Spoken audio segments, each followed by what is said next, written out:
الرحمن الرحیم السلام علیکم عزیز طلباء و طالبات۔ باب نمبر 2 اور آج کا ہمارا ٹاپک ہے عام انتخابات۔ عام انتخابات جو کہ 1945-46 میں منعقد ہوئے، ان انتخابات کے کرانے کا برطانوی حکومت کا مقصد کیا تھا، یہ آج ہم پڑھیں گے اس کے بیک گراؤنڈ میں کہ شملہ کانفرنس کی ناکامی کے بعد یہ اندازہ لگانا ضروری ہو گیا تھا کہ کون سی پولیٹیکل پارٹی جو ہے وہ لوگوں کے اندر اور پورے بر صغیر کے اندر کیا انفلوئنس رکھتی ہے، کیا اثر و رسوخ رکھتی ہے۔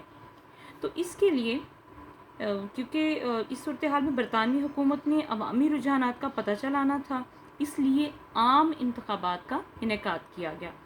طے یہ پایا کہ 1945 دسمبر 1945 میں مرکزی اسمبلی کے انتخابات ہوں گے، جبکہ جنوری 1946 میں صوبائی اسمبلیوں کے انتخابات ہوں گے۔ تو ہمارا جو نیکسٹ اس کا پوائنٹ ہوگا وہ ہے کانگریس اور مسلم لیگ کا منشور۔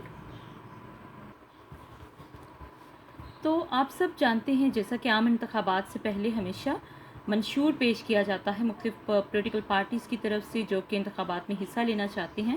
اسی طرح سے کانگریس اور مسلم لیگ جو تھیں ان دونوں نے بھی اپنا اپنا موقف جو تھا وہ عوام کے سامنے پیش کیا، جو بالکل واضح تھا، ایک دوسرے سے اختلافی بھی تھا اور ایک دوسرے سے بالکل واضح بھی تھا۔ تو ہم سب سے پہلے بات کریں گے کانگریس کا کیا موقف تھا یا منشور تھا۔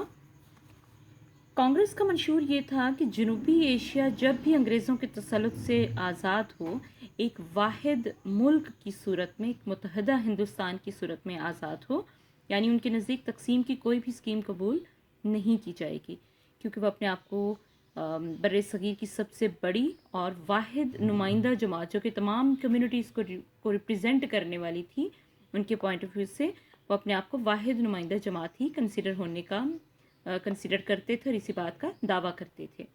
جبکہ مسلم لیگ کا جو منشور تھا وہ ٹوٹلی کانگریس کے منشور سے اختلاف میں تھا۔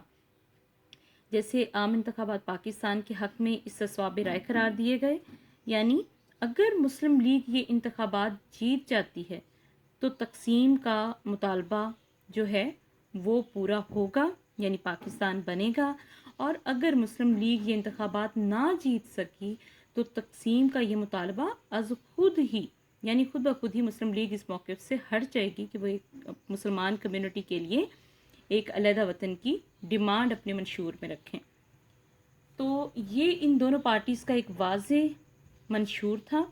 اس کے بعد ہم بات کریں گے کہ عام انتخابات کی جو الیکشن کمپین چلائی گئی اس کی سرگرمیاں کیا کیا تھیں، جس میں ہم سب سے پہلے بات کریں گے کہ قائدین کے ملک گیر دورے۔ پہلی ہیڈنگ ہوگی قائدین کے ملک گیر دورے، یعنی جتنی بھی سیاسی پولیٹیکل پارٹیز تھیں ان سب نے بر صغیر کے طول عرض میں دورے کیے۔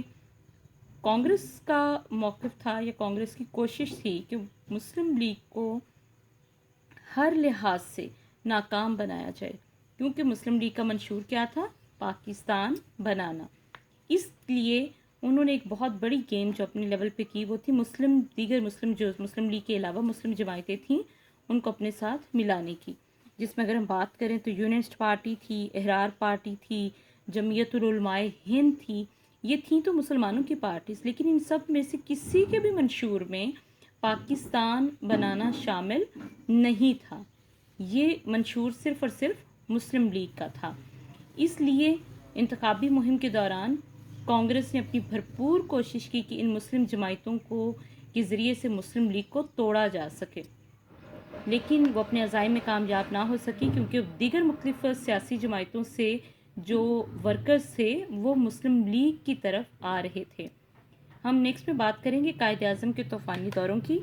دوسری جانب انتخابات مسلمانوں کے لیے تو قائد اعظم نے ملک کی دورے کیے اور انہوں نے اپنی خرابی صحت کے باوجود مختلف جگہوں کے ایسے دور دراز علاقوں کے سفر کیے تاکہ لوگوں کو موٹیویٹ کیا جا سکے، لوگوں کو اصل میں مسلم لیگ کے موقف سے ایک اور نقطہ نظر سے ان کی ہم آہنگی پیدا کی جا سکے، تاکہ پاکستان کے حصول میں کسی قسم کی مشکلات جو ہیں وہ ان میں کمی لائی جا سکے۔